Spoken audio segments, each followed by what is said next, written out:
नमस्कार। आइए parallel line समांतर रेखा के अंतर्गत पढ़ेंगी समांतर रेखा व अंतःखंड। अंतःखंड क्या है? देखिए यहाँ पर दो रेखा है एल और एम। इस रेखा को एक रेखा त्रियक रेखा तिरछा इस तरह से इसको काटती है। तो यहाँ पर काटने पर दो प्रच्छेद बिंदु बनते हैं जिसको हम ए और बी नाम दिए हैं। तो यही ए बी अंतःखंड कहलाता है। अंतःखंड बराबर ए बी। इस तरह से देखिए चित्र में, और एल और एम रेखा है, एन इसको काट रही है, ए बी जो है अंतःखंड है। आइए एक रेखा पी पर बिंदु ए बी सी इस प्रकार लेते हैं कि ए बी बराबर बी सी। अब इस तीनों बिंदुओं से होकर एक तीन समांतर रेखा एल एम और एन लेते हैं। इस तरह से ए बी बराबर बी सी है और एल एम एन जो है आपस में समांतर है, इस तीनों बिंदुओं से होकर गुजर रही है। मान जाए एक अन्य तिर्यक रेखा इसको काटती है, तो यहाँ पर डी ई एफ तीन अंतःखंड बनते हैं। तो डी ई और ई एफ को नापा गया तो प्राप्त हुआ डी ई बराबर ई एफ।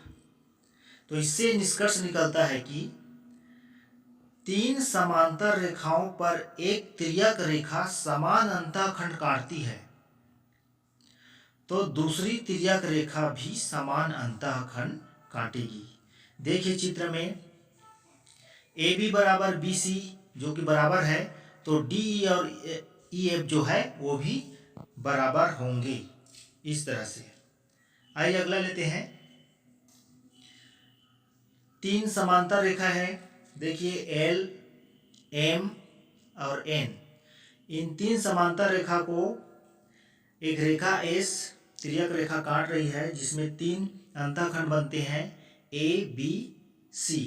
इसी तरह से एक और तिर्यक रेखा टी इसको काट रही है और तीन अंतःखंड डी ई एफ बनते हैं। तो यहाँ पर ए बी बटा बी सी को नापा गया और डी ई और ई एफ को नापा गया, तो ये आपस में इसके अनुपात बराबर होते हैं।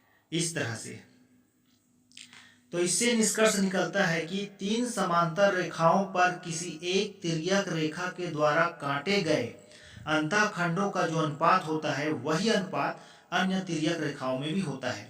यहाँ पर ए बी बटे बी सी बराबर डी ई बटे ई एफ होंगे।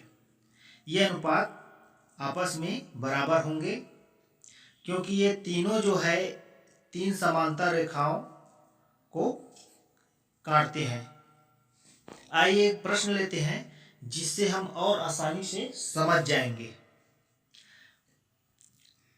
प्रश्न, यदि डी ए चित्र को देखिए सी बी और ओ एम सभी रेखाखंड ए बी पर लंब है जहां ओ रेखाखंड ए सी व डी बी का प्रच्छेद बिंदु है, यदि ओ ए बराबर 2.4 सेंटीमीटर व ओ सी बराबर 3.6 सेंटीमीटर हो तो पहला ए एम बटे बी एम का मान ज्ञात करो। दूसरा, यदि बी ओ बराबर 3 सेंटीमीटर तो डी ओ का मान ज्ञात कीजिए। तो इस प्रश्न में दो उत्तरों को खोजना है।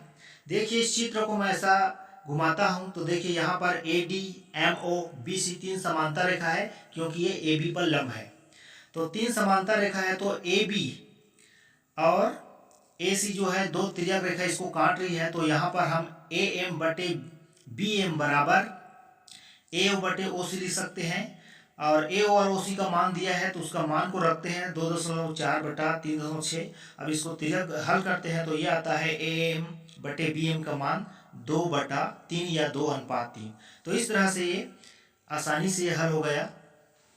इसी तरह से इसमें दूसरा प्रश्न है, देखिए इसमें भी जैसे मान लिया जाए ए बी एक तिर्यक रेखा है और बी डी एक दूसरा तिर्यक रेखा है जो तीनों समांतर रेखा को काट रही है, तो ये आपस में बराबर होंगे। क्योंकि ए एम बटे बी एम का मान हमको पता चल गया है 2/3 और बी ओ का मान 3 है तो इसमें रखते हैं तो डी ओ का मान आता है 2। तो इस तरह से हम आसानी से इसको बता सकते हैं। धन्यवाद।